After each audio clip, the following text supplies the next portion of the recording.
मालेगाव तालुक्यातील डोंगराळ येथील अल्पवयीन मुलीवर झालेले अत्याचार व त्यानंतर झालेल्या खुनामुळे संपूर्ण महाराष्ट्रात संतापाची लाट आहे। या लाटेच्या पार्श्वभूमीवर आज नाशिकचा मालेगाव तालुका जो आहे तो बंद पुकारलेला आहे। पीडित कुटुंबियांना भेटण्यासाठी राज्यभरातील मंत्री महोदय असतील व इतर सामाजिक संघटनांचे प्रतिनिधी देखील डोंगराळ येथे दाखल होत आहेत। आज याच पार्श्वभूमीवर आपल्या सोबत बोलण्यासाठी शिंदे सेनेच्या प्रवक्त्या आहेत ज्योती वाघमारे।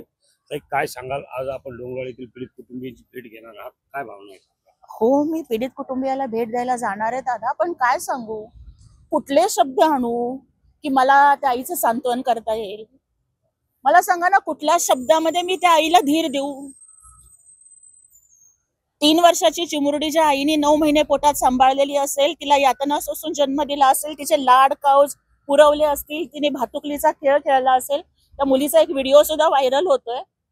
मला सांगा की ते 3 वर्षाच्या बाळाचं त्या पांढऱ्या कपड्यामध्ये गुंडाळलेलं जेव्हा मी टीव्हीच्या स्क्रीनवरती बघून आम्ही विसरू शकत नाही, ती आई जन्मभर ते विसरू शकेल का? मला सांगा की हे सगळं होत असताना त्या यज्ञाने ज्या किंकाळ्या फोडल्या असतील ती कल्पना सुद्धा करवत नाही। जे घडलं ते अत्यंत भीषण आहे, अत्यंत वाईट आहे, याचा निषेध शब्दात होऊच शकत नाही। आणि याला एकच मला वाटतं की आपण हे करू शकतोय की तो लांडगा जिवंत राहण्याच्या लायकीचा नाहीये, तो ठेचला गेला पाहिजे। ज्या पद्धतीने त्याने यज्ञाला दगडाने ठेचून मारलं त्याच पद्धतीनं त्याला दगडाने ठेचून मारलं पाहिजे। एक बघा, मग मी कायद्याचा आदर करते, मी संविधानाचा सन्मान करते, लोकशाही न्याय व्यवस्था होय आम्ही मानतोय, परंतु एक बाई म्हणून आणि एक आई म्हणून आम्हाला सगळ्यांना वाटतंय की अशा घटनांमध्ये कायदा कुठेतरी बाजूला ठेवला पाहिजे आणि अशा नराधमांचा ना खात्मा झाला पाहिजे, त्याचा अक्षय शिंदे झाला पाहिजे, त्याला जगण्याचा अधिकार नाहीये। आपण भावना विवश देखील झालेले आहात आणि जे नागरिक आहेत त्या गावातील महिला मुली आहेत त्यांना असुरक्षिततेची भावना वाटत आहे। शासन स्तरावर या संदर्भातले कुठला कायदा तरतुदी होऊ शकतात का किंवा काय? हे बघा, कायदा झालाच पाहिजे, शक्ती कायदा असेल किंवा मग आपण बघितलं की पॉस्कोचा सुद्धा कायदा झालेला आहे, पण कायदा फक्त कागदावर राहता कामा नये। कायद्याची प्रभावी अंमलबजावणी झाली पाहिजे, पेट्रोलिंग वाढलं पाहिजे, 112 नंबरवरचा प्रतिसाद वाढला पाहिजे, महिलांचं सक्षमीकरण झालं पाहिजे।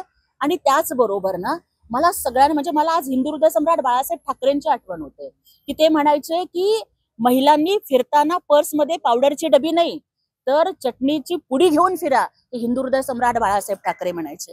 बघा, आम्ही जिजाऊ सावित्री रमाईच्या लेकी आहोत, आम्ही लढाईला खंबीर आहोत। या हातांमध्ये फक्त बांगड्या नाही येतो, या हातांमध्ये तलवार पेलण्याची सुद्धा ताकद आहे। पण एक 3 वर्षाचं चिमुरडं बाळ जे काहीच करू शकत नाही, जर ते असुरक्षित असेल ना तर तिथं मात्र मन प्रचंड व्यथित होतंय। त्यामुळे कायदे होतील, झालेले पण आहेत, पण ते कायदे राबवले गेले पाहिजेत। If justice delayed if justice buried. आणि त्यामुळेच आपण बघतोय की माननीय दादासाहेब भुसे असतील ते मुख्यमंत्र्यांकडे गेले, उपमुख्यमंत्र्यांच्याकडे गेले, आमची सगळी महिला आघाडी सुद्धा, म्हणजे आम्ही मागणी केलेली आहे की हा खटला फास्ट ट्रॅक कोर्टामध्ये चालवावा, उज्ज्वल निकमांसारखा तज्ञ वकील दिला जावा आणि अशा नराधमाला लवकरात लवकर फासावर लटकवावं, जेणेकरून इथून पुढे कुठल्याही बाळाकडं आणि कुठल्याही महिलेकडं वाकडी नजर करून बघण्याचं धाडस हे अशा लाडग्यांना झालं नाही पाहिजे, हीच माझी एक आई म्हणून मागणी आहे। तर या होत्या शिवसेना शिंदे गटाच्या प्रवक्त्या ज्योतिताई वाघमारे।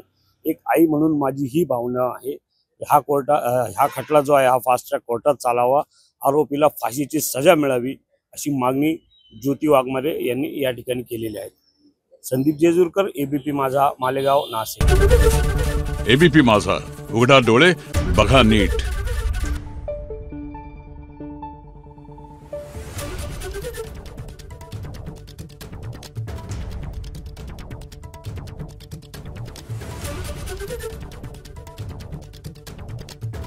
Thank you.